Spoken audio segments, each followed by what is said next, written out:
This conference will now be recorded. Okay, good morning, students. This is a topic. First of all, let me introduce you to me. I'm Colonel Pindiala Pradeep, Professor of Anesthesiology at Ash. I just joined 7 months back. Prior to that, I was at Medicity, Hyderabad, as a Professor of Anesthesia. I must share a very good news with you today. I'm in a very elated mood, very cloud nine. Okay, why? Because all my students of MD anesthesia have cleared their MD. The results have come only yesterday, and I'm in a celebratory mode. I've taught them for 2.5 years, and for the last 7 months, I'm here. Obviously, for the last 6 months, I was not there with them. Despite that, they have scored well and they have passed, and they have intimated me personally yesterday. They all cleared with flying colors. I'm sure my students of ashram also would be passing with in flying colors. The exams are going to be starting tomorrow. I wish them all the best. There are 10 students, MD anesthesia 6 and 4 of diploma anesthesia. I wish them all the best. I'm sure they will pass with flying colors at ashram too. Well, that's the introduction, and I'm Colonel Pradeep Pindiala, who has I have worked in Indian Army Medical Corps for 33 years. 33 years as an anesthesiologist. After that, I have worked after my retirement in 2015, I have worked for 5 years in civil.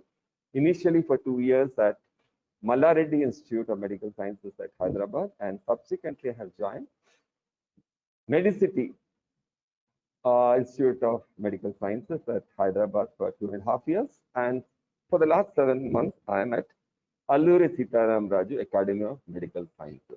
Friends, it's a great honor for me to be one of the best, I repeat, I reiterate the point, one of the best private medical colleges of Andhra Pradesh, Alluri Sitaram Raju Academy of Medical Sciences, Ashram. First of all, the infrastructure is unimaginably good. You can go to the library. I would say it's the best library ever, anywhere seen. The campus, there can't be anything more beautiful. I was in the army. I know what is environment and what is beauty. I've seen the best of best officers' messes.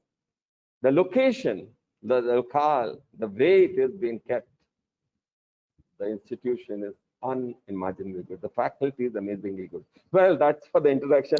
Let's talk business. Today, I'm going to speak about general anesthesia. If anybody is not able to hear, do raise your voice, put yourself in the audio mode and speak to me and say that you're not able to hear. Right now, I can see 145 students have already arrived. That's a huge, huge number. Monica Melapati also has arrived. That makes 146 members who are right now watching. That should be a score record. Well, the first slide, general anesthesia, EMT general anesthesia. What is this general anesthesia? In a nutshell, what is it? It's a very, very interesting thing.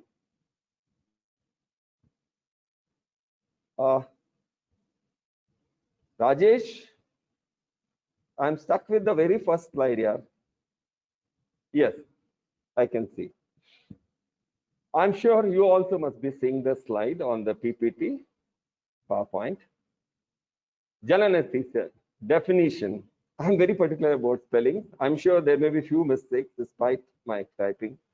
In fact, in the last minute, I have deleted few of the slides because of copyright issues.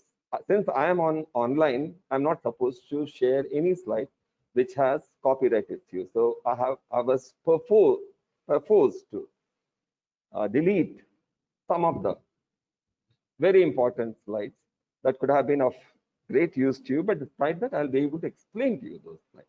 I don't want to get into legal complication because of this online class with a copyrighted slide. Few spellings might be wrong. You can correct me. And I'm very particular about the spelling. This is definition. Many people write definition. Although you pronounce it as definition, but when you write it is definition, N-I-T-I-N. Okay. The definition of general anesthesia is reversible condition. Can you see? Reversible condition of comfort, quiescence. Manish, you have left. I'm not very happy with you. I keep a note of all this. By the way, I'm recording the whole thing and I'll be watching it and I'll be uploading it on YouTube also. So when you are leaving my lecture, beware that you are being watched. You are being registered that you are leaving. It's only a 1 hour lecture. Kindly be with me. It may be less than 1 hour lecture. Kindly be with me. I'll explain to you what is general anesthesia in detail. And anesthesia, as I said, general anesthesia is a reversible condition of comfort, quiescence. Quiescence means, I assure you understand, quiet, physiological stability in a patient before, during, and after performance of a procedure. So that the patient is, what is that procedure? Obviously, a surgical procedure. So that the patient is unaware or unresponsive to painful stimuli. Now, this involves a triad, 3 components. Okay, Sai Dut has just arrived. Welcome. This involves, general anesthesia involves a triad of 3. Triad means 3. One is unconsciousness, amnesia. Amnesia ante telusu kada? Loss of memory. Well, once we are talking about amnesia, and second component, third component is analgesia. And third is loss of sensation, immobility, muscle relaxation, abolition of somatic and autonomic reflexes. This is achieved by administration of intravenous or inhalational agents like nitrous oxide, oxygen, anxiolytic, opioid, muscle relaxant, anti-sialagogues, anti-emetic, H2 blockers, and anti-cholinesterase. Don't be worried. I'm going to explain the meaning of each word in detail till you understand completely. Every word I'll be able to explain. There can't be anything which you won't understand after the end of this lecture. Yash Raj Singh has left. Not happy with you. It's been noted. By the way, it's been recorded. Okay. Reshma has arrived. Welcome. Anyway, what I was mentioning, this consists of triad of things which consists of unconsciousness, amnesia, and analgesia. Obviously, there has to be analgesia, means painless during surgery when you administer general anesthesia. And obviously, we are using certain types of gases and certain types of IV drugs. Which are they? I'm going to explain. The most important thing I was just mentioning about this word, amnesia. Have you heard of it, this amnesia? I'm sure you have heard it. There are 2 types of amnesia. One is retrograde amnesia and another is anterograde amnesia. We are interested in anesthesia, more of anterograde anesthesia. Why? Anterograde ante, after giving one particular drug, after that, whatever has happened, the unpleasantness, any surgery is obviously not a pleasant feeling, stress, lot of pain, lot of anxiety. That thing is not stored in the memory of the person. So we don't want retrograde anesthesia. That means that whatever has happened before my giving of one particular drug, I don't want that. We want one drug to be administered during surgery, and after that, whatever unpleasantness has happened has to be deleted from the memory for a short period, not that permanently, for a short period. It's all transient. So we want that, and that can be achieved. That is called anterograde amnesia. This is wonderfully achieved by one drug that comes in the this is midazolam. This is the midazolam drug. We give midazolam. This drug is such a wonderful thing that it makes sure that it causes anterograde amnesia. Okay. Now, talking about what I was saying, this comes in the group of benzodiazepine. These all midazolam, diazepam, all these things, lorazepam, these are all comes in the group of benzodiazepines. They have the ability of causing anterograde amnesia, which is very, very beneficial to the patients. We are talking about patients and we are talking about the surgery. They don't come for some other thing to the operation theater. Now, coming back to the few things, Akhil Teja has arrived. Welcome. I'm still stuck in the very first slide, and this is the most important slide of the entire lecture. So I would love to spend more time concentrating on this particular slide. Now, as I just now mentioned, this info, Nandini has arrived. Welcome.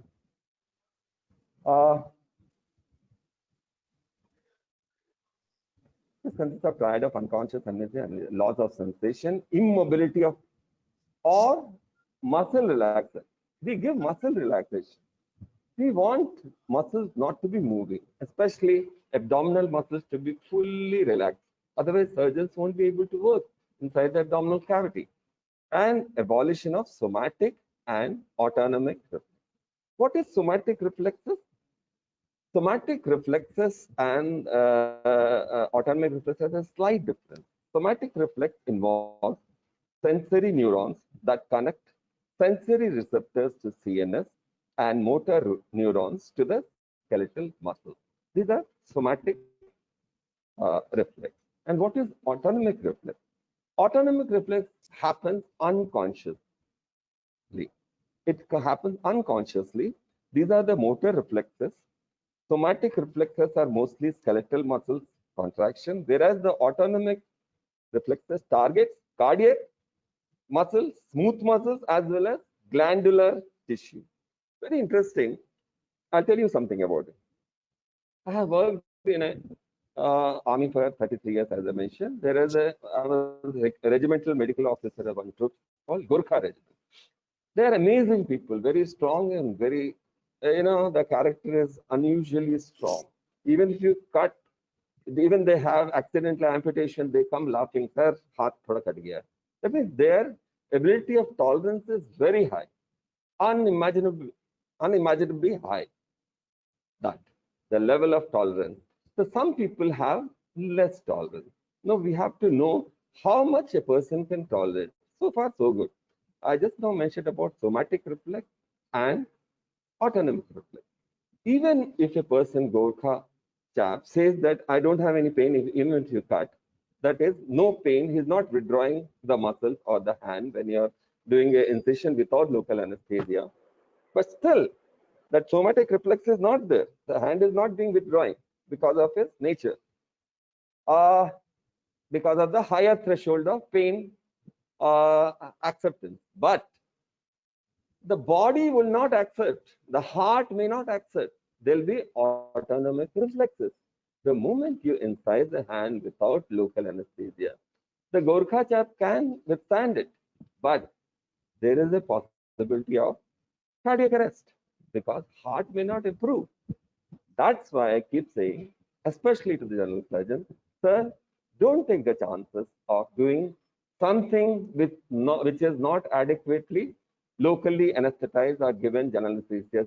Small IND can cause incision drainage in the operation theater in the absence of anesthesiology.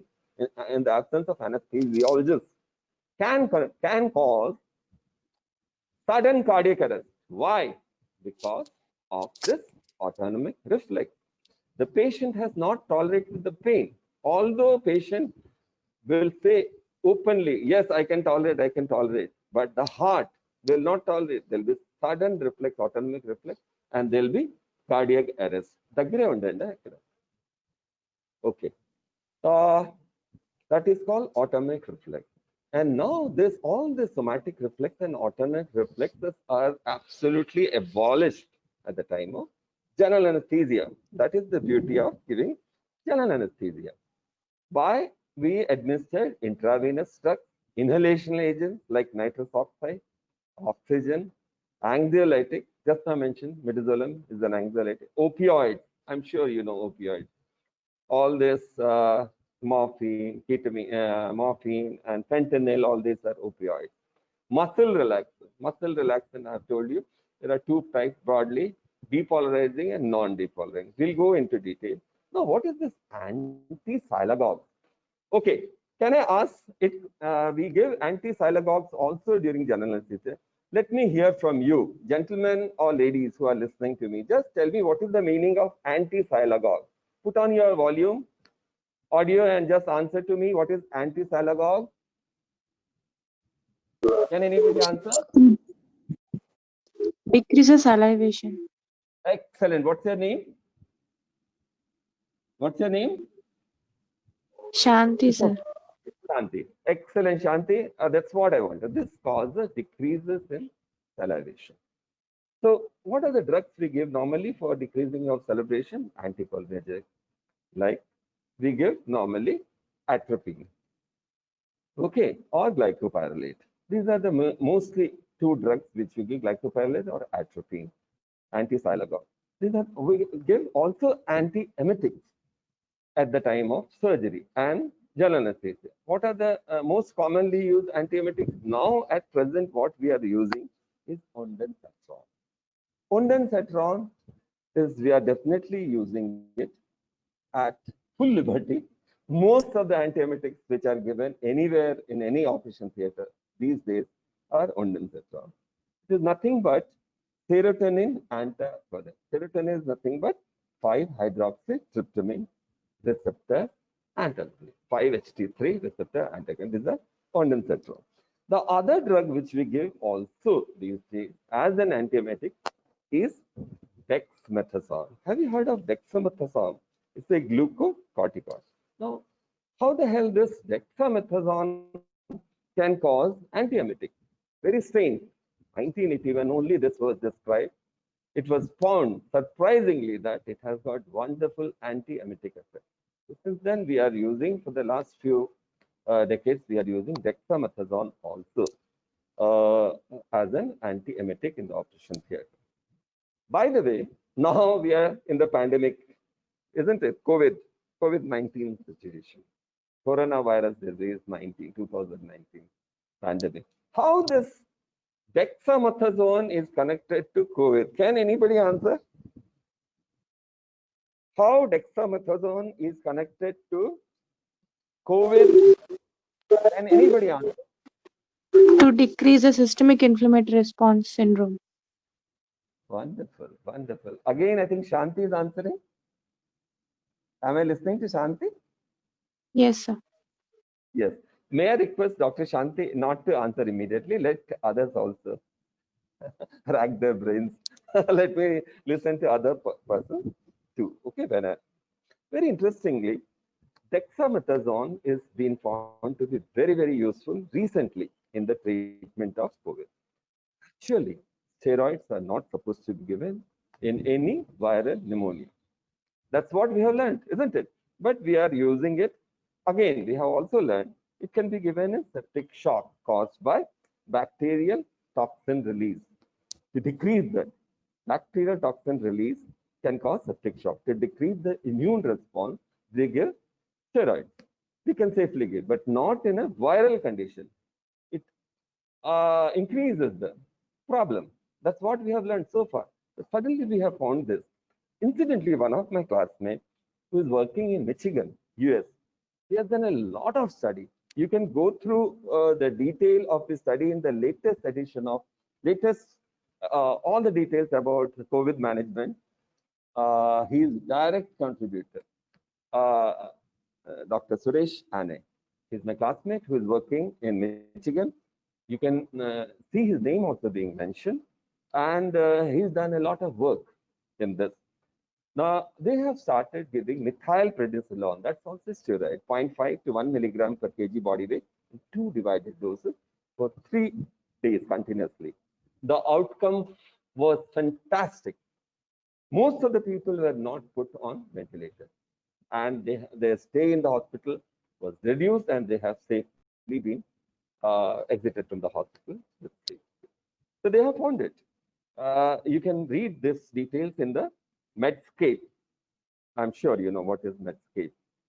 Now, the catch is that it works in moderate to severe COVID cases, moderate to severe cases. And again, there is another loophole. If the C-reactin protein, CRP, is less than 10 milligram per dilution on investigation, increases mortality. It will increase the mortality. By giving steroids, you will cause harm. But if the CRP is more than 10 milligram per dilution, it is very beneficial. Then again, there is one word called cytokine storm. Have you heard anybody cytokine storm other than Dr. Shanti? Can anybody answer cytokine storm? Has anybody heard of cytokine storm in COVID? Anybody can answer? Cytokine storm. It is caused by IL-6, IL-12, IL-18. This is interleukin inhibitor. They cause the cytokine storm. And the treatment is tocilizumab. Tocilizumab is the typical drug which we use for rheumatic disease. This is what we have been doing. Remdesivir and dexamethasone. Now coming back to dexamethasone, which we use as an antiemetic. Why I have been talking all about COVID? We are using combination of these two, remdesivir, antiviral drug, and dexamethasone. This two combination is very much being used these days as a treatment of COVID cases. Dexamethasone per se prevents nausea and vomiting. How it acts? It antagonizes the prostaglandin or the release of it releases one particular endorphin that works as an antiemetic. So this is what I've done. And we also use H2 blockers. What is? Can you give anybody a few examples of H2 blockers, please? Can anybody give me a few examples of H2 blockers? Anyone, please. This is the simplest possible question. And my cursor is showing H2 blockers. Could anybody answer to make my question, please? H2 blockers. What are the H2 blockers? Other than Shanti? Give me one or two examples of H2 blockers. Okay, Dr. Shanti, you can answer. Are you listening? Are you there? Excellent. Yeah, you're brilliant.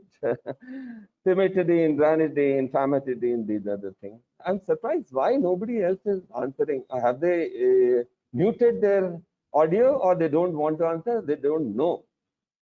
I'm sorry. This is a very, very simple question which I'm saying, asking. Okay. Other drug which you use in general anesthesia is, besides anticholinergic drugs, just now I mentioned atropine.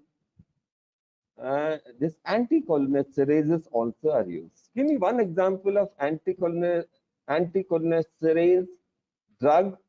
Anyone, please?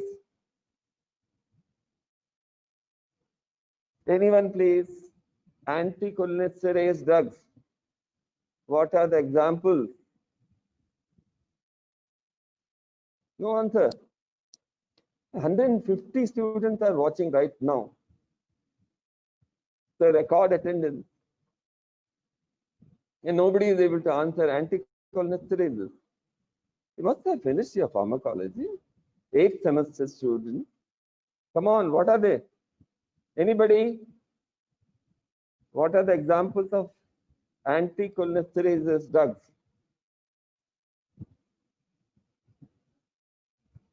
Physostigmine and neostigmine. Neostigmine, pyridostigmine. Exactly. Pyridostigmine and neostigmine. Where do we use pyridostigmine? Where do we use pyridostigmine? Predominantly. Myasthenia gravis. Excellent. That's the answer. Myasthenia gravis, we use physostigmine. And neostigmine is primarily used to reverse the effect of non-depolarizing neuromuscular blocking agent. It has one quaternary nitrogen. So that's the reason neostigmine does not cross the blood-brain barrier and it doesn't enter the central nervous system. It has a moderate action which lasts for nearly 2 to 4 hours. 2 to 4 hours. 2 to 4 hours. So this is about neostigmine. So we are still stuck in the first slide. Raja Vemula has just left. Why, dear? Raja Vemula, do you know everything about anesthesia? This is not fair.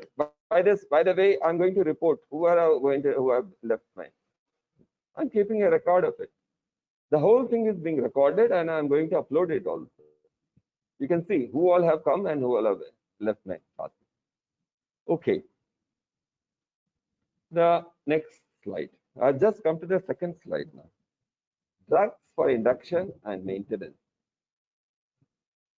See, what we do in general anesthesia, we give certain types of drugs intravenously. Okay, suppose we give propofol or thiopentol. These days we are not using thiopentol because we have got better drugs, short acting, very good, very easy with hardly any side effect, propofol. We use that for intravenous induction of a patient. Bring to a certain level of surgical anesthesia. And that particular surgical anesthesia is maintained by giving gaseous agents like nitrous oxide, combination of oxygen, nitrous oxide, because 100% nitrous oxide should not be given. We have to give minimum 21% of oxygen at any stage of giving anesthesia. We have to survive. We survive by taking this air. Air consists of around 21 to 21% of oxygen. So that requirement is always there, whether the person is under anesthesia or outside anesthesia, without anesthesia. So we cannot decrease the level of whatever being inhaled, the concentration of oxygen in that inhalation less than 21%. So we preferably give around 33%, or to be on the safe side, we give 40%. So what we give? Nitrous oxide 6 liters and 4 liters of oxygen. So that suppose 60% of nitrous oxide we are giving for 40% of oxygen. That's how we give, maintain normally 6 liters of nitrous oxide, 4 liters of oxygen. So that at least 40% of oxygen is always being delivered to the patient. God forbid some leakage is there somewhere in the circuit. Despite all that, suppose the oxygen analyzer is not properly functioning. So we don't know how much percentage is going to the patient. So when we are giving 40% to the patient, we are sure at least 21% is definitely reaching to the patient, which is the safe zone for anesthesia. Now, I'm talking about induction and maintenance. Now, what are these inhalation agents? We normally give nitrous oxide. Now, nitrous oxide is very, very interesting thing. Most of the thing revolves around nitrous oxide. We always give nitrous oxide oxygen combination with few volatile agents like halothane, sevofluorine, isofluorine, desfluorine. Normally we give. This is the combination which is to continue the level of anesthesia, surgical anesthesia, which has been reached by initially giving intravenous propofol or thiopentol. Okay, the surgical anesthesia has to be maintained. Otherwise, surgeon, if he is causing the cut, deep cut anywhere or some ligating, there will be sudden, as I said, autonomic reflex, and there will be cardiac arrest. The patient will not tolerate the surgical noxious stimuli. So we have to maintain one particular surgical anesthesia level. That is what is general anesthesia all about. Okay. Now, what is this nitrous oxide? Nitrous oxide affects on GABA, gamma amino butyric acid. The entire anesthesia, let me be very frank, the entire anesthesia works only on 2 receptors broadly. So there are other receptors which I'll tell many more, but mainly 2 receptors. One is GABA receptor, another is NMDA receptor. Only these 2 receptors will go round and round in the entire gamut of giving general anesthesia. Only these 2 receptors are involved. Now, could anybody tell what is the full form of NMDA, please? Other than Dr. Shanti, please. Full form of NMDA receptors. Could anybody answer to my question? NMDA receptor. N-methyl deaspartate. Excellent. What's your name, Beta? What's your name? Harshit, sir. Excellent. So I'm very happy. Why I'm asking these simple questions intermittently, so that you keep attentive. Okay. There's no harm even if you don't answer. But The idea is to keep you attentive. What I'm speaking, you should be able to listen to. Unless I ask you questions, you go into anesthesia mode, that is sleeping mode. I don't want that. Okay. Now, I just now mentioned gamma aminobutyric acid causing, if it is directly stimulated, it causes drowsiness and sleep. Another is very stimulant receptor, that is NMDA receptor, N-methyl D-aspartate glutamate receptor. These are the glutamate receptors. Now we have to cause inhibitory effects on these receptors. Whatever drugs we give, like ketamine, especially nitrous oxide. Nitrous oxide causes inhibitory effect on NMDA. That's how anesthesia is produced. This is what? Simultaneously, it has a nitrous oxide. We are talking about nitrous oxide, N2O. It's also known as laughing gas. Laughing gas is very, very interesting. How it was discovered by Horace Wells. Very, very interesting. Long time back, somewhere in 100 years earlier, he went to a place where nitrous oxide, well known as laughing gas, was being exhibited. Like if you inhale, the people will start laughing.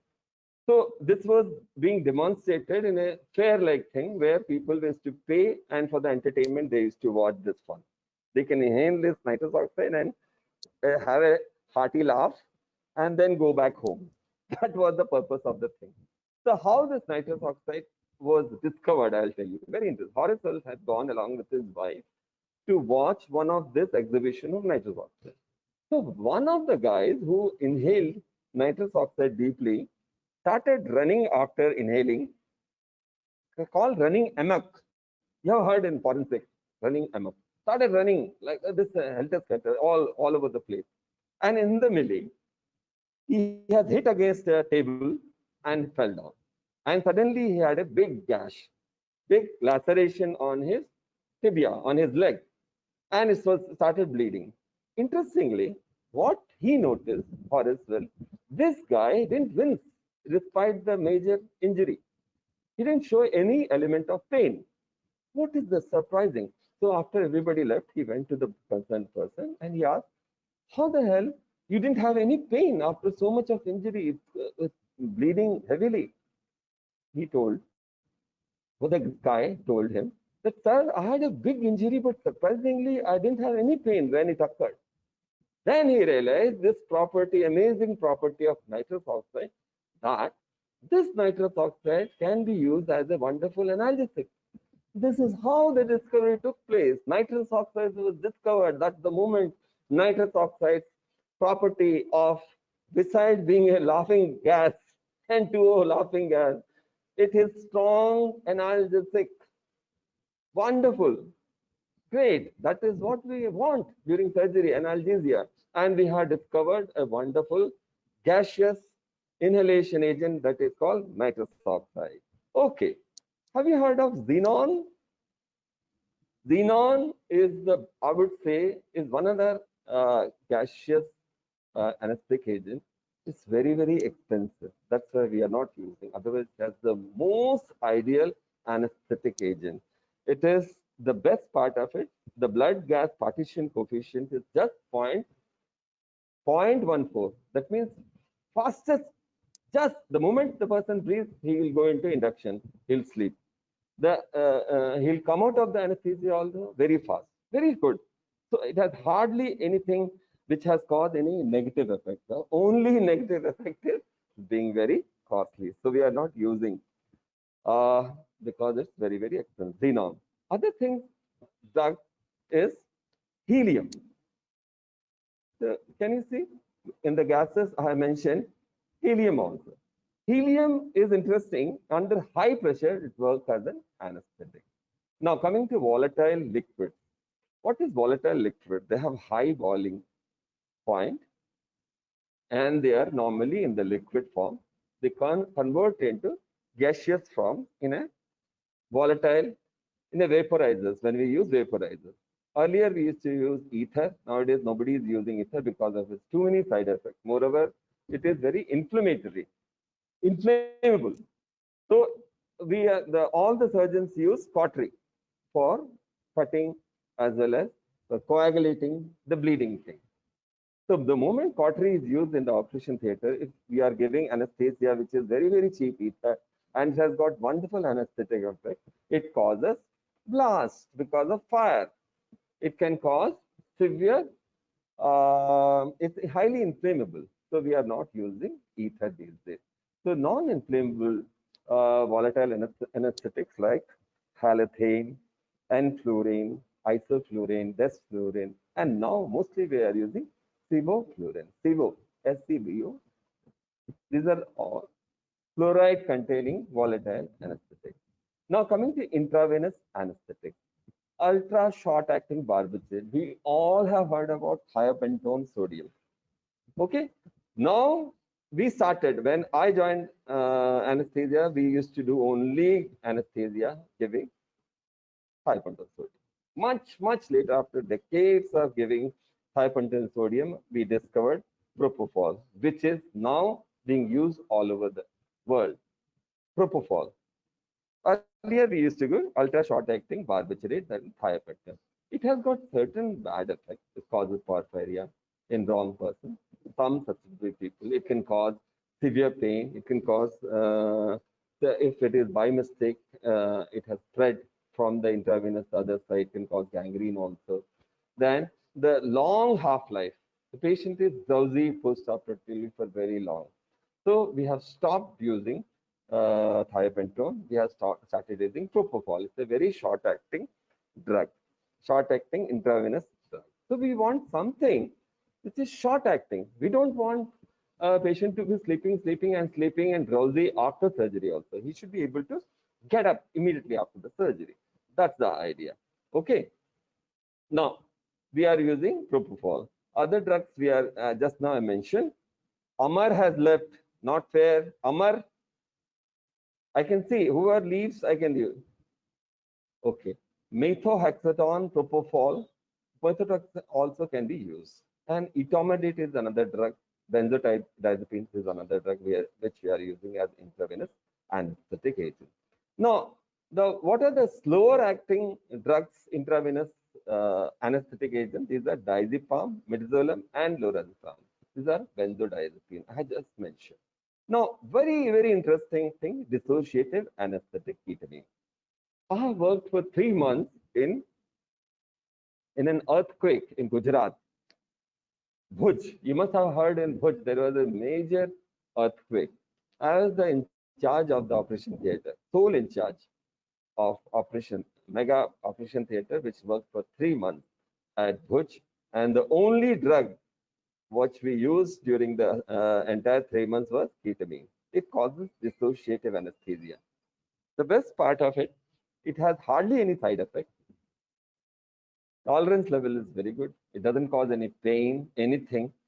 Without any other equipment, we can just give this ketamine. I can do minor surgery, minor and moderate surgery. Patient will not die. They tolerate it. So easiest way and simple. It's not very expensive also. Only that it lasts for long. Post-operative vomiting can be there. All those things are there. But despite the safest and the, now what is this dissociative anesthesia? You know, after giving ketamine, it works, just now I mentioned, it works either in GABA or NMDA. Ketamine works exclusively on NMDA receptors.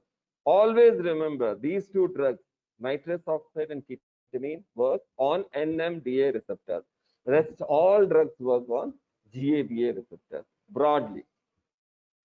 Only these two drugs, ketamine and nitrous oxide, work on NMDA receptors, and rest all work on gamma aminobutyric acid receptors and cause general anesthesia. Okay.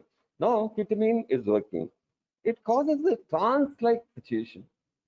Dissociative anesthesia. The person will be looking at you, opening his eyes, but actually he is in a trance. TRANCE. Just not reacting. Just not bothered about the pain. You can operate on him, he won't have anything. He won't recall the thing. He won't remember the thing. That's it. That's the amazing effect of ketamine. So another drug which we use in anesthesia is neurolepts. Now, what are these neurolepts? Like, it is antipsychotic drug, like loperidol, haloperidol. You must have heard in pharmacology. These are the drugs. We use a combination of droperidol and one morphine-like drug, like opioid. The usual drug which we combine droperidol is fentanyl. So we call neurolept anesthesia. That is called fentanyl and droperidol, this combination. So we call neurolept anesthesia. Now, what is, can anybody tell me something about droperidol? Can anybody tell what is the droperidol? 2 lines about droperidol. Have you used droperidol ever, other than antipsychotic? Dr. Shanti, can you answer that? I'm sure you have used, other than antipsychotic, droperidol somewhere very often. Where did we use? Where do we use it? Can anybody answer? Droperidol. It's an antipsychotic drug. We can combine with fentanyl and cause neuroleptic anesthesia. Now the question is, besides antipsychotic action of droperidol, what is the other effects of droperidol? Can anybody answer? Okay, I'll answer. It causes sedative and it's a beautiful antiemetic. Droperidol is mostly given. You ask any pediatrician, they use droperidol for vomiting. Always they use droperidol. Okay. Now, can anybody tell how more potent fentanyl is compared to morphine? Which is more potent, morphine or fentanyl? Can anybody answer? Morphine or ketamine? Morphine or fentanyl? Which is more potent? Can anybody answer? Are you listening? Hello? Students? Dr. Shanti, can you answer? Which is more potent, fentanyl or morphine?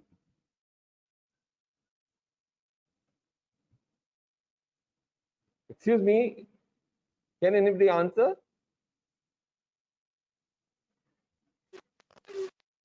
Fentanyl. Fentanyl is much more potent than morphine. Incidentally, it's 100 times more potent than morphine. 100 times, 50 to 100 times more potent than fentanyl. And the biggest advantage of fentanyl is ultra short acting. After the discovery of fentanyl, we are literally celebrating. The anesthesiologists are the happiest. After discovery of sevoflurane, after discovery of what is that, propofol, and after discovery of fentanyl, we are just celebrating. Another drug which is very, very useful is dexmedetomidine. Dexmedetomidine. Have you heard of Dexmed? Has anybody heard of Dexmed? This is a wonderful drug. It doesn't cause respiratory depression. It causes sedation. It's a wonderful analgesic. We use it as an anesthetic agent. It's an alpha-2 agonist. Alpha-2 adrenergic agonist. That is Dexmed. We are literally celebrating after its arrival. It's a sympatholytic also. So if the BP is rising or the pulse rate is rising, we give Dexmed. So BP will come down, and pulse rate is would also come down during surgery. And we are literally celebrating because it has practically almost negligible side effects. And because it is a sedative, we also give during mechanical ventilation. Practically no side effects. So beautiful drug. After this career, Dexmed we are celebrating. These are the drugs which have caused total change in the scenario or management of anesthesia. The modern drugs. Now, this is the whole chart which gives you the entire bird's eye view of what is general anesthesia. As I said, general anesthesia, loss of consciousness, muscle relaxation, analgesia. Intravenous, inhalation, depolarizing, non-depolarizing, morphine, pethidine, fentanyl, and remifentanil. These are the drugs under analgesia. Now, intravenous anesthesia is given by thiopentone, propofol, and ketamine. Inhalation anesthesia is given by halothane, isoflurane, and sevoflurane.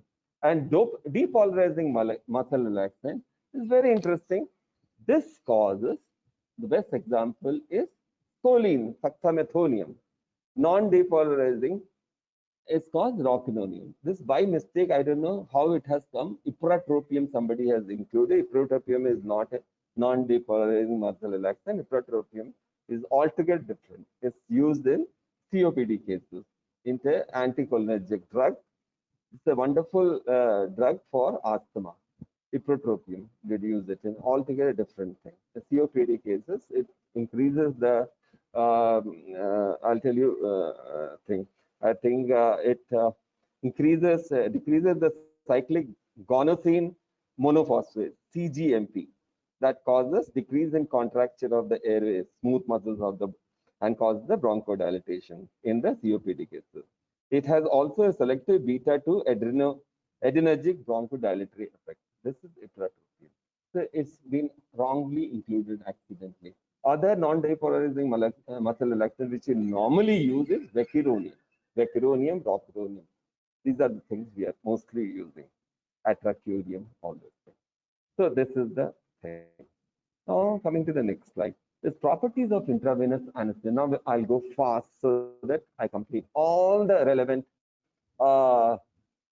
slides of general anesthesia. Now, what are the various intravenous anesthetic drugs we are giving? Hypentone. Hypentone induction is fast. Accumulation occurs, giving slow recovery and causes hangover. That's why we are not using these days. Main unwanted effects, cardiovascular and respiratory depression. And used as an induction agent, it decreases the cerebral blood flow and oxygen consumption. It causes injection pain. That is thiopentone. Etomidate is very good, especially in cardiac cases we use. Fast onset, fairly fast recovery. The only disadvantage is also inhibit adrenocortical. It causes adrenocortical suppression. And the advantage is less serious and respiratory depression than with thiopentone injection. Right? Pain is there of. It causes injection site pain also. Propofol. Propofol is the drug which I've been using all over the world these days. Now, most commonly used, as I mentioned, most commonly used induction agent. It is rapidly metabolized, possible to use. The continuous infusion also can be given, propofol. And injection, it causes injection pain. And it is a wonderful antiemetic. I would say the best antiemetic I have ever discovered is propofol itself. Propofol is an induction agent of anesthesia, but it has got wonderful antiemetic agent effect also. Incidentally, it's fast onset, very fast recovery, serious and respiratory depression does occur, pain at the site, injection site also. Just now I mentioned about ketamine and my usage of it at the Gujarat earthquake. Thousands of cases I must have used ketamine successfully, not a single death. Okay, ketamine. Slow onset, after effects common, and during recovery, especially the when the person recovers, no, there is a call emergence delirium. Very funny. Ketamine causes emergence delirium. The patient starts crying or laughing. Very funny. Just like, by the way, I was talking about fentanyl. This is also a recreational drug these days. All this rave parties and all in Hyderabad and other places, most of the youngsters are using fentanyl, ketamine, all these drugs with a combination of cocaine, hashish. All these things are very common. Heroin, these are very common things. Ketamine also is exploited by the youngsters causing this. I'm not saying that use it, never use it, and don't get addicted to it. Once you get addicted, your career is finished. Nobody can bring you out of this addiction, and your career will be finished. So I would warn not to use ketamine, fentanyl, such thing on yourself. They're highly addictive. It will give you thrill, but it will definitely kill. So don't use this thing, unless it is being used for a therapeutic effect. Like ketamine can be used in the operation theater, but not for the recreational purpose. Please don't use that. Even if you get free option of using it, don't ever use ketamine for the recreation purpose. It has got psychomimetic effect post-operative. It can cause nausea, vomiting, and salivation. Excess salivation causes. Produces good analgesia. Wonderful. It has a very, very strong analgesic. I would say much, much stronger than most of the analgesic agents. When ketamine is being used, you don't have to give morphine. Fentanyl, although we give, but you don't require it. Even without fentanyl or any analgesic, ketamine per se has got analgesic effect. Wonderful analgesic effect. Now, coming to midazolam. Just now I mentioned it is a benzodiazepine group of drugs, slower onset than others. It has minimal CV, cerebrovascular and respiratory effects, minimal respiratory and cerebrovascular depression. So when there is a question of very precious patient with already too many cerebrovascular depression effect and other possible cause of possible death on operation theater, we use induction with midazolam alone. Patient survives. Little respiratory, it causes very little respiratory and severe depression. It has no pain, good amnesia. As I just mentioned initially, when I started the lecture, I started with midazolam. Anterograde amnesia, wonderful drug causing anterograde amnesia, which is after giving the drug, person forgets everything. Retrograde amnesia means before the drug was given, whatever has happened in the recent past, the person forgets. That is called retrograde amnesia. We don't want that. We want anterograde amnesia. That is wonderfully produced by midazolam. Understood? I'm sure you have understood every word of it. Now, the best part of anesthesia is MAC. What is MAC? Minimum alveolar concentration. The whole anesthetic gamut revolves around this MAC. Now, this is Egger, not Eager. Egger and colleagues defined this concept. What is MAC? The alveolar concentration of an inhaled anesthetic and 1 atmosphere. 1 atmosphere is 760 millimeter of mercury. When that pressure is around and when you are giving 100% oxygen, that produces immobility in 50% of those subjects exposed to standard noxious stimuli. What is standard noxious stimuli? Means some surgical stimulation has been given after using one particular alveolar concentration, of inhaled anesthetic. Which are the inhaled anesthetic? Just now I mentioned ether, halothane, sevoflurane, isoflurane, desflurane. These are the inhalation agents. At one particular concentration, then when they start inhaling, the alveolar concentration reaches one particular level, and the amount of concentration, one particular percentage of it we give at when only oxygen is being given, no other thing is being added. 100% oxygen given at 1 atmospheric pressure. If 50% of your, suppose 10 among 10 patients, 5 persons have not moved their hand during the surgical stimulation, that means it's been affected. That is known as MAC, minimum alveolar concentration. I repeat, the alveolar concentration of an inhaled anesthetic at 1 atmosphere pressure in 100% oxygen at equilibrium, that produces immobility in 50% of those subjects exposed to a standard noxious stimuli. I'm sure you have understood it. Now, coming to what are these things? PSVS Subhash has left. Sabash. Okay. MAC of inhaled anesthetic. What are the I just now mentioned nitrous oxide is 104%. If it is given, the patient would be anesthetized. That means the noxious stimuli will be tolerable. Now, obviously, 104% of the drug cannot be given. Maximum we can give is 100%. So, 104% of nitrous oxide, sole nitrous oxide cannot be used as an anesthetic agent. So, we give always with nitrous oxide. Some other anesthetic agents also are added to make it a complete anesthetic drug. Halothane, 0.75% cause enough effect. So it's a beautiful drug which has got only 0.75% of halothane MAC. It's a very strong drug, the anesthetic agent, inhalant anesthetic, halothane, 0.74%. 1.5% MAC, it has got isoflurane. Desflurane has 6.3%, and sevoflurane has 2%. What we use normally is sevoflurane these days.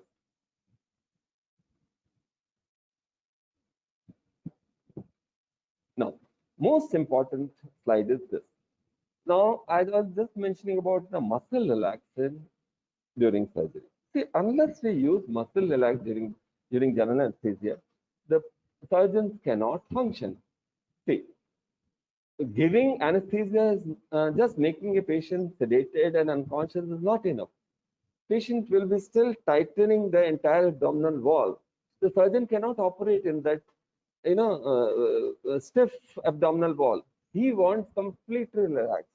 Each muscle to be fully relaxed when he's operating. He wants that particular condition. That can be produced only when neuromuscular blocking agents are also given. Now, another advantage of neuromuscular blocking agents, the patient stop breathing after giving neuromuscular blocking agent. Suppose the patient is fighting the ventilation. Suppose you are trying to ventilate and he is also exhaling at the same time. So he'll be fighting this thing and it will be very difficult to coordinate. So we want him not to breathe during the time of surgery. During the time of surgery, we don't want the patient to breathe. We control the breath of him. We control how much of oxygen he'll be taking. So if he also is spontaneously breathing, the controlled ventilation is not possible. So we want him to completely relax, the intercostal muscles and diaphragm to be completely cut off, not to function in the effort of breathing. We want that situation. At the same time, all the muscles should be completely relaxed so that the surgeons can work in the operative field comfortably. Now, what are the drugs we use?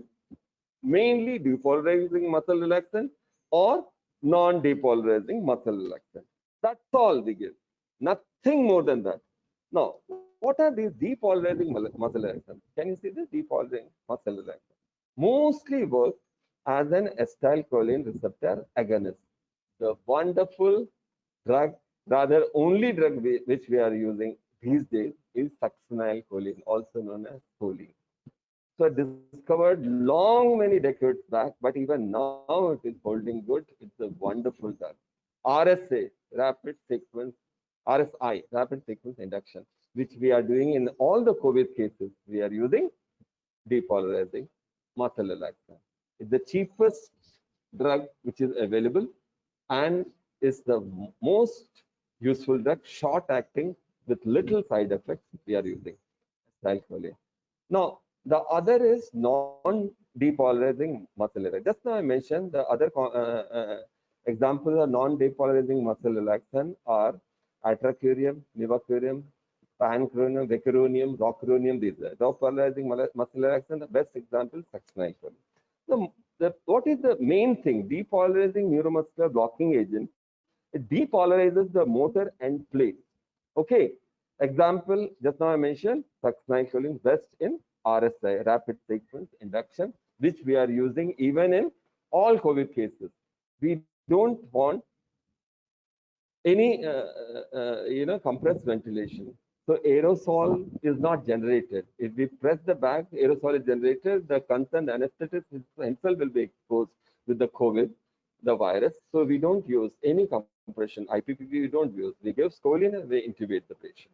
That's how. And we use the closed circuit. That's how we are giving anesthesia during this pandemic. And we are using choline very much. That is depolarizing muscle relaxant. Now, what is the difference between this? Depolarizing muscle relaxant act on acetylcholine receptor agonist. They bind to the acetylcholine receptor and generate an action potential. That is why after giving acetylcholine, you see small fasciculations are produced. It causes action potential. Whereas the non-depolarizant acts as a competitive antagonist. They bind to the acetylcholine receptor but unable to induce any ion channel opening. So action potential is not produced by non-depolarizing muscle relaxant. Whereas it is a competitive. The receptor, see, acetylcholine has to work on acetylcholine receptor.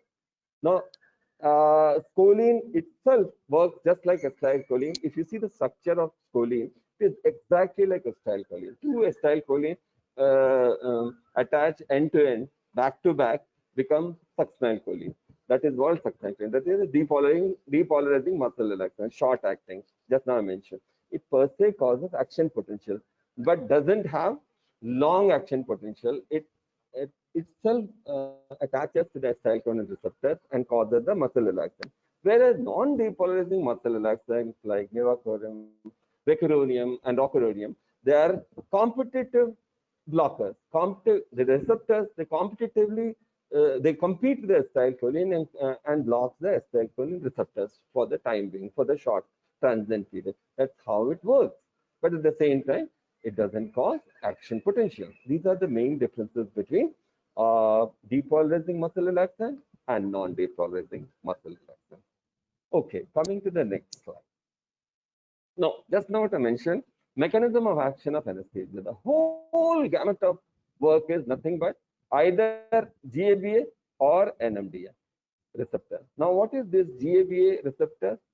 GABA amino. People say GABA receptor. Don't say GABA receptor. The gamma aminobutyric acid. GABA. Say GABA receptor, not GABA receptor. GABA receptors mediate the effects of GABA, which is the major inhibitory neurotransmitter in the brain, mostly in the postsynaptic membrane. This is the thing.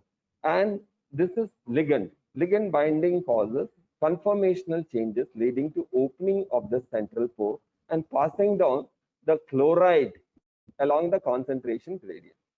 Now, this is it. Now, I wanted to know if anybody can tell what is ligand. What is ligand?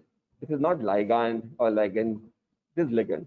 Ligand is a slightly difficult word to understand. It's an ion or a molecule that binds to a central metal atom to form a coordination complex. This bonding with the metal generally involves formal donation of one or more the ligand's electron pairs. Okay. This is the ligand. So just now I mentioned general anesthetic bind with channels, especially chloride channels. Open them, potentiate them, and net effect is reduction of neuronal effect, and that causes anesthesia. This is how it works. The entire gamut is revolving around this receptor and this receptor. When the chloride concentration gradient changes through the effect of ligand binding, it causes one particular effect, that is the neuronal effect, that causes sedation and that causes anesthesia. Other mechanism is glycine. I'm sure you have heard of glycine receptors. Now, what are these? Glycine receptors are ligand-gated chloride ion channels that mediate fast inhibitory neurotransmission in the spinal cord and the brainstem. Okay, glycine, can you see? Barbiturates, propofol activate the spinal cord and medulla. Like barbiturates, what are the examples? Hypertone, propofol, they activate the spinal cord glycine receptors. Glycine receptor is nothing but GABA receptors, and medulla. Medulla is nothing but medulla oblongata. I'm sure what is medulla oblongata, you know. Medulla oblongata is a long stem-like structure which makes up part of the brainstem. It is responsible for autonomic functions ranging from vomiting and sneezing also. Besides, what is related to us is the respiratory. The respiratory is totally connected with this medulla. Now, as I mentioned, the whole thing revolves around GABA receptors or NMDA receptors.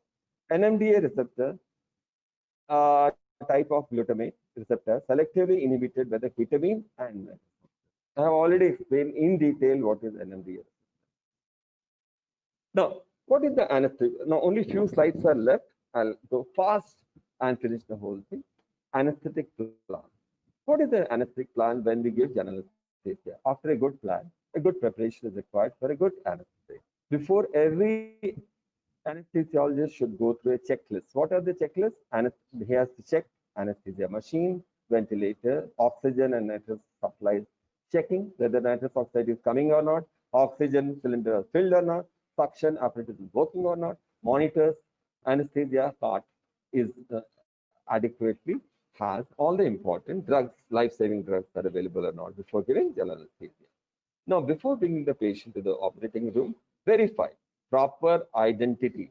You have to always verify whether the same patient which you are supposed to be in the list has come for the surgery or not. There have been horrible incidences. I'm sure you have read in the newspaper. Wrong patients have been operated on the wrong side of the foot and operated altogether different surgery for which he was posted. He was not. By simple small mistake, by lack of proper identity, this horrible mistake could have been averted. Planned procedure. You have to plan it beforehand, not that on the last minute you have to plan how we are going to go about. Which anesthesia you are supposed to be giving, you have to plan it beforehand. Which surgery you have to do, surgeon has to plan beforehand. And the site of procedure, it has to be already planned.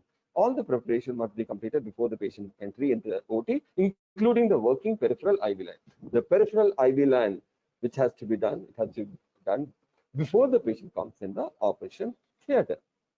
Okay, the primary goals of general anesthesia to maintain the health and safety of the patient while providing amnesia, hypnosis nothing but lack of awareness, analgesia, optimal surgical conditions, integrate pre, intra, and post-operative care, multiple approaches to induction, maintenance, emergence. I told about emergence, coming out, arising out of one particular thing, that is called emergence. That means after anesthesia, if the person is getting up, that is called emergence. We have to consider that emergence to be considered depending on the patient condition, available facilities, surgical procedure. Now coming to the next slide. The plan should include the following: pre-operative evaluation, plan best combination of drugs and dosage, level of monitoring, fasting time, comorbid conditions. Which are the comorbid conditions? We have to plan it. If the patient is already having diabetes, hypertension, we have to plan accordingly which drugs to be given, which drug causes increase in blood pressure, like ketamine causes increase in blood pressure. So we should not give ketamine in a hypertensive patient. So that we have to plan it. If a patient comes with comorbid bronchial asthma and he's getting operated, we cannot use thiopentone because thiopentone causes release of histamine. That will cause per se bronchoconstriction, and his bronchial asthma will be aggravated. So we cannot use thiopentone in a case of bronchial asthma. That's how we have to plan. Now, even if the person is having this problem, we have to optimize him. We have to treat him before. We have to assess the airway beforehand. In the case of difficult airway, alternative methods of securing airway to be planned, including fiber optic intubation. There are certain conditions which it becomes impossible to intubate a patient. We have to plan what next. Even we have to keep one fiber optic bronchoscope ready for intubation. I'll tell you how the fiber optic intubation is done. Now, we have to think about and do pre-medication. Standard ASA monitors.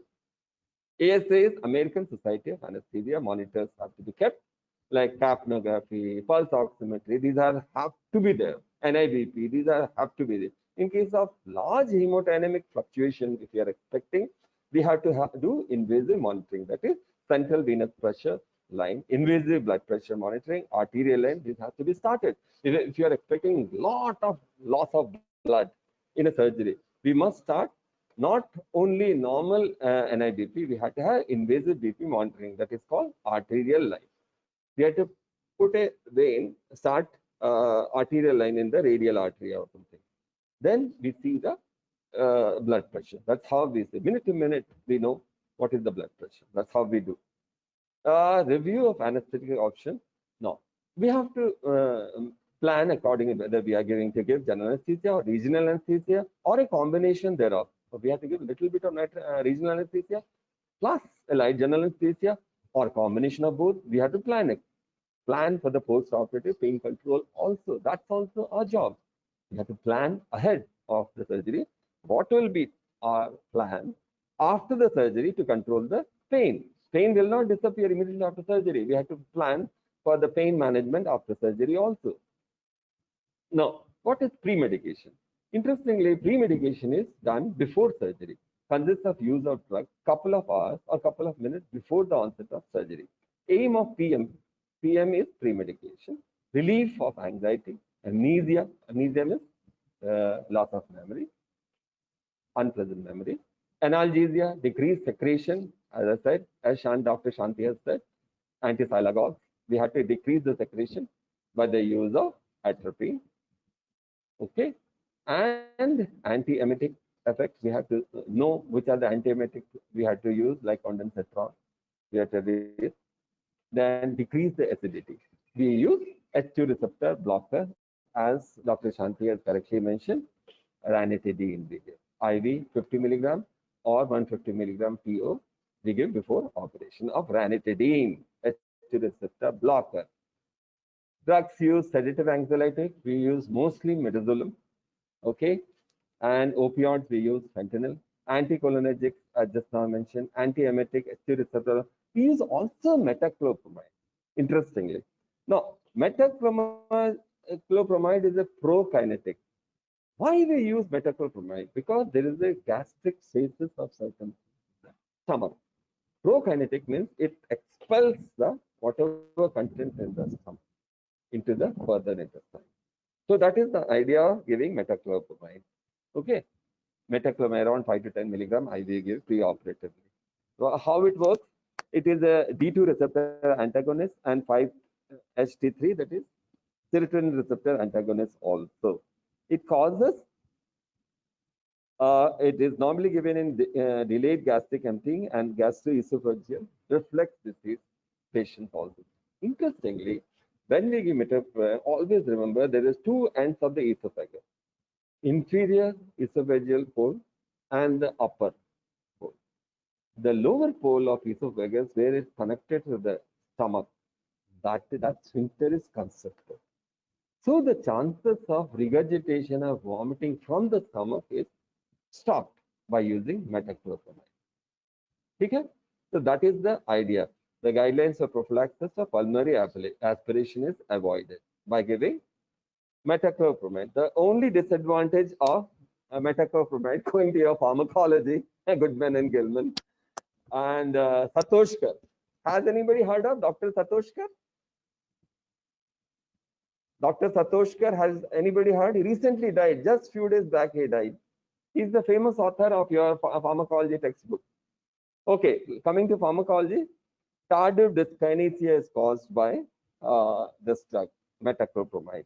It causes neuroleptic malignant syndrome, movement disorder plus depression. That is called tardive dyskinesia, neuroleptic malignant syndrome. Okay. Has anybody heard of Satoshkar? Yes or no?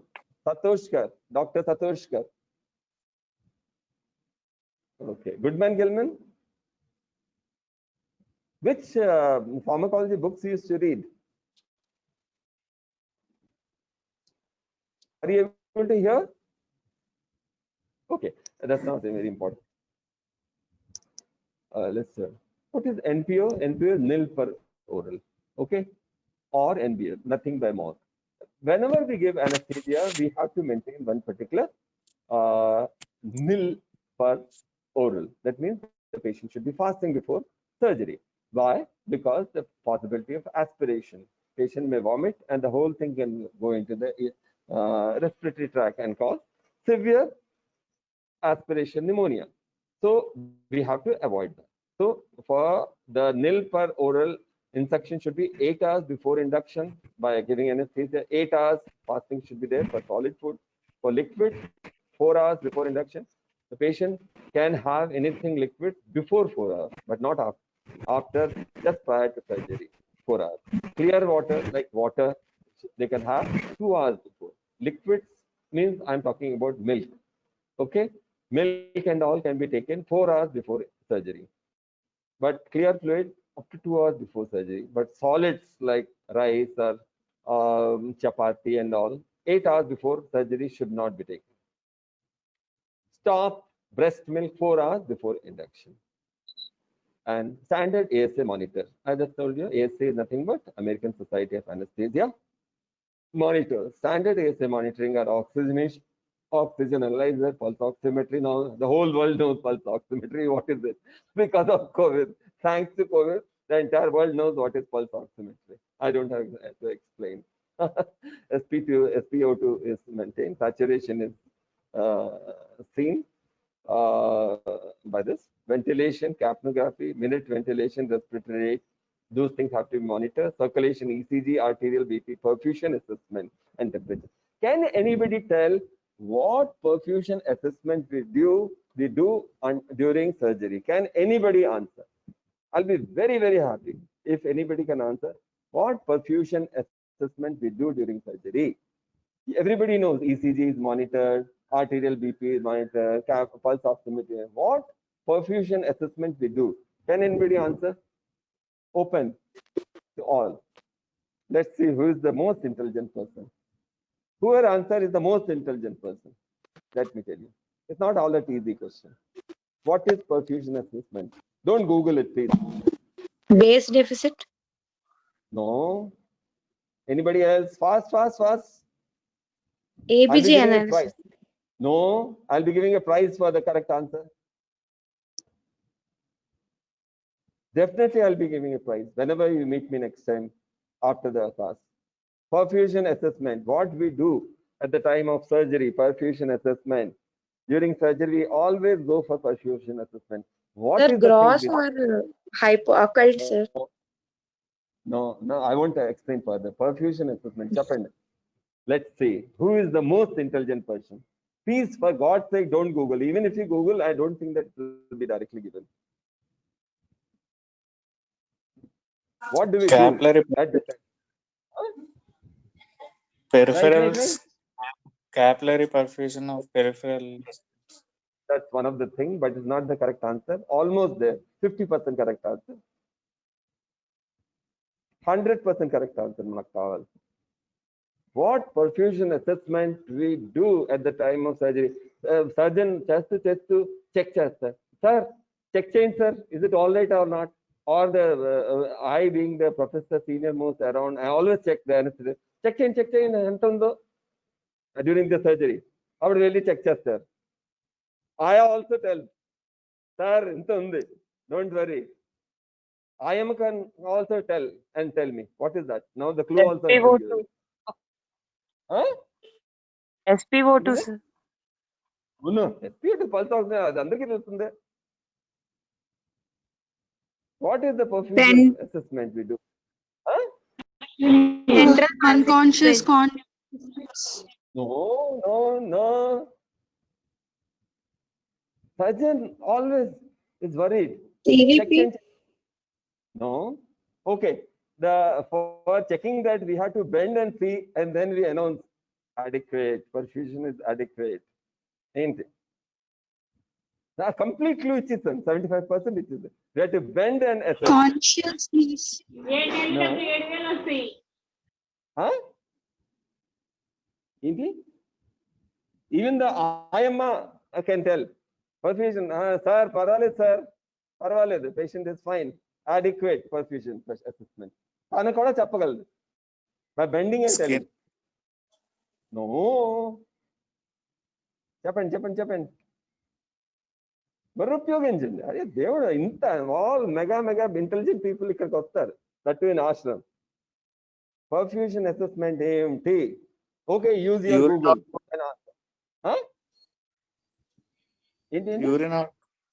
Excellent that is the answer urine output is the answer ఒక్క నిమిషం urine output is the best idea best assessment for adequate perfusion. Adequate perfusion pressure ఉంటేనే urine output వస్తుంది లేకపోతే urine output zero అయిపోతుంది stop అయిపోతుంది అందుకే we are always sweating అమ్మో urine output బాగుందా లేదా చూడండి ఆపరేషన్ అప్పుడు అమ్మో there is no urine output perfusion is not adequate we are going to have trouble that is what we do this is the thing now coming to almost last but few slides just now I mentioned balance anesthesia you already know. What are the examples of beta blockers we give? Yara quick ga cheppandi. Beta blockers. Renewed example cheppandi. Fatafat cheppandi. Beta blockers. We give calcium channel blockers. You all know. I'm sure you all know. I won't trouble you. Okay, these are the triad of analgesia. Analgesia, areflexia, and hypnosis. This causes balance anesthesia. Analgesia, hypnosis, loss of consciousness or awareness or recall or memory. Areflexia and reflexes are completely lost. Analgesia and autonomic somatic responses are staying completely gone. ఈ మూడు ఉంటేనే balance anesthesia లేకపోతే కాదు Now, what are the stages of anesthesia? This is చాలా important question. ఎప్పుడు ఈ question ఉంటుంది either in short notes or in viva or in multiple question, MCQ, multiple choice. The stages of anesthesia. Firstly, it was initially described by Goodell, Guedel. Normally, it was done when ether used to be used. Now, these days, nobody is using ether.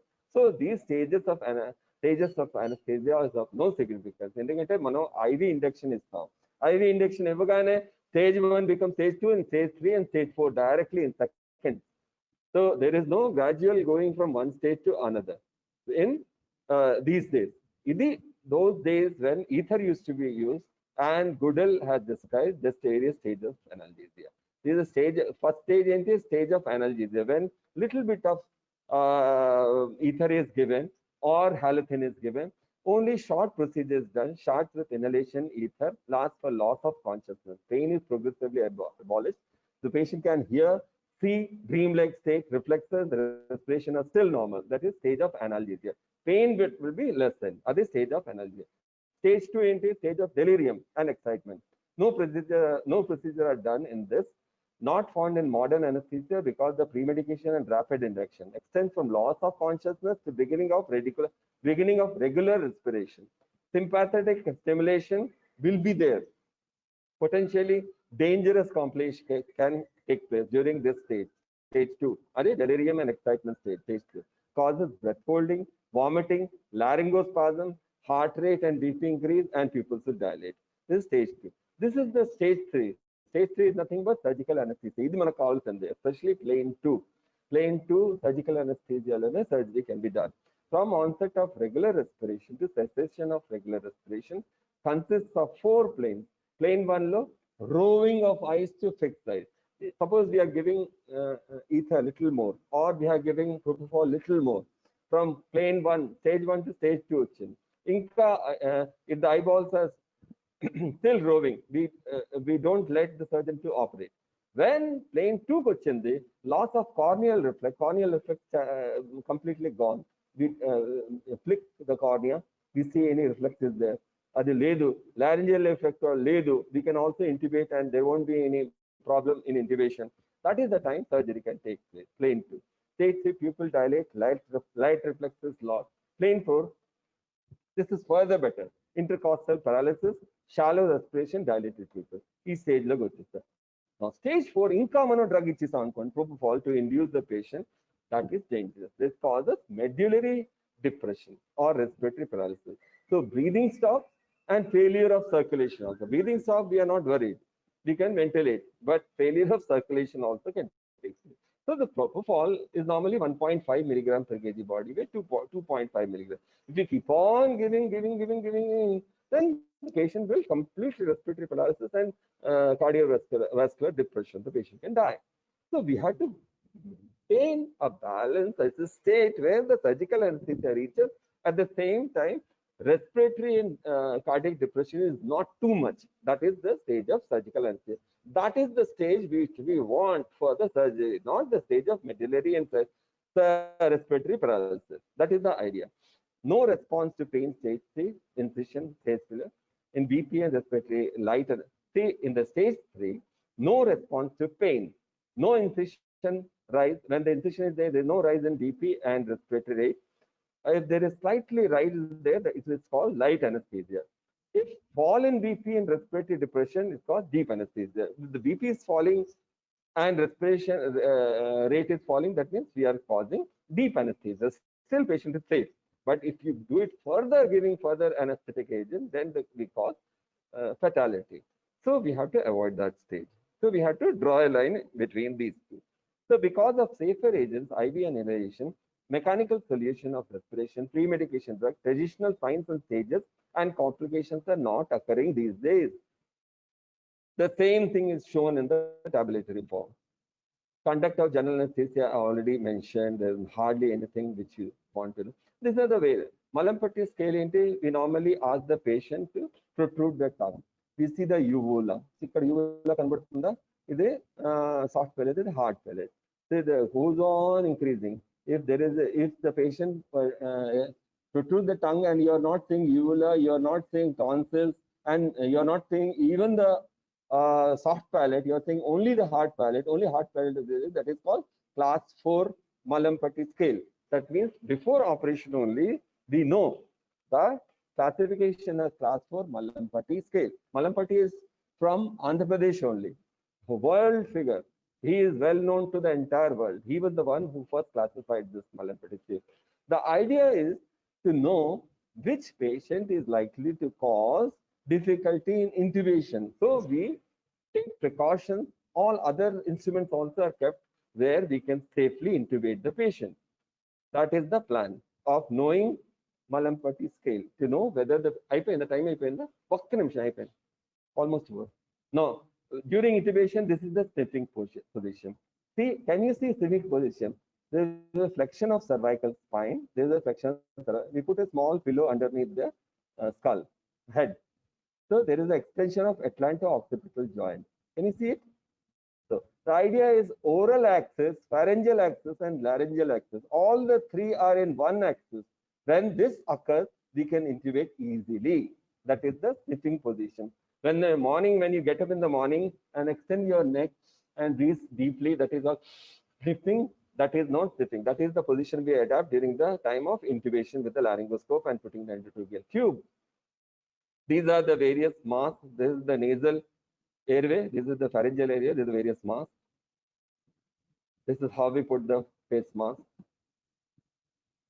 This is how we see during intubation, laryngoscopic view and assessment. When we intubate, we put the laryngoscope behind this epiglottis, behind vallecula. That is the place that is known as vallecula. The tip of the laryngoscope is put in the vallecula. That is behind the epiglottis. This is the thing. This is the thing which we see in the, inside.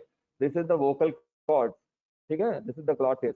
This is epiglottis. These are the vocal cords. This is laryngeal aperture or glottis. These are the arytenoid cartilages. This is the pharyngeal side, pharyngeal wall, and behind this is esophagus. Okay, this is the posterior, this is the anterior. This is what we see when we put the laryngoscope and intubate. Push the endotracheal tube into this. Behind this is the esophagus. Don't put the endotracheal tube in the esophagus or the pharynx. These are the various intubation equipment. This is the McGill laryngoscope. This is the Macintosh. This is the curved. Can you see the curve? This is only mostly we are using. Macintosh laryngoscope. This is the face mask. This is nothing but stylet. Stylet, stylet, S-T-Y-L-E-T. It helps. It is put inside the endotracheal tube so that the endotracheal tube is given some, one particular curve which we want. This empty, this thing, piston is used so that we fill the valve of the thing, endotracheal tube. This is dental probe, so the patient doesn't bite. This is the nasal airway. This is the pharyngeal airway. This syringe is empty syringe to fill the cuff, so that the endotracheal tube, cuff is filled with the air. This is the empty syringe we keep readily, handily. This is the suction thing. This is that anesthetic machine which you see. These are the actual anesthetic machines which we have in our ashram. We have the wonderful infrastructure. It's much better than most of the medical colleges. The kind of equipment and the anesthetic machine which we have in ashram won't be found in most of the medical colleges. I have already worked in many medical colleges. And this is the anesthetic breathing system. See? This is the inlet and exlet, the inspiratory limb, the expiratory limb. And this is how the whole structure. This is the plan. This is the breathing bag.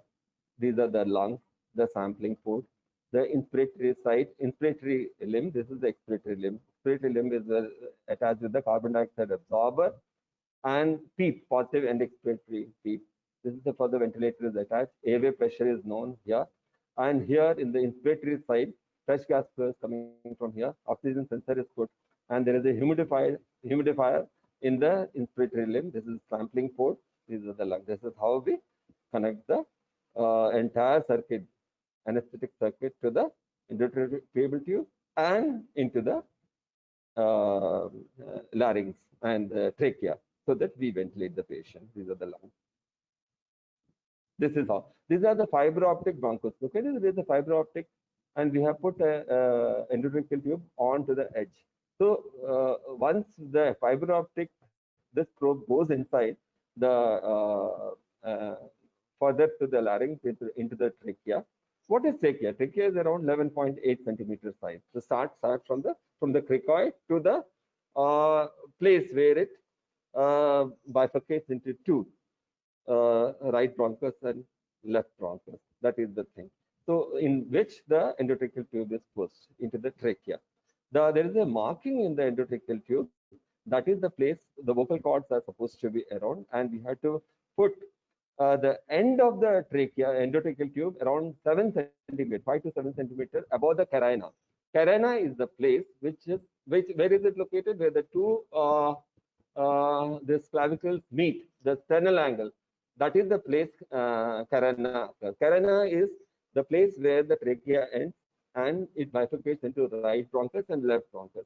So around 7 centimeter above the carina, the end of the endotracheal tube has to be pushed. So this cuff has to go beyond the vocal cords. So when you pass it beyond the vocal cord, so there is one marking. That marking has to be approximating the vocal cord. So as I said, the tip of the endotracheal tube should be above around 5 to 7 centimeter above the carina. So it does not touch the carina. So both the lungs will be equally ventilated when we give fresh gas flow. So that is the idea. This is for the difficult intubation fibrotic bronchoscope. This is intraoperative management, which already. How do you calculate the IV fluid?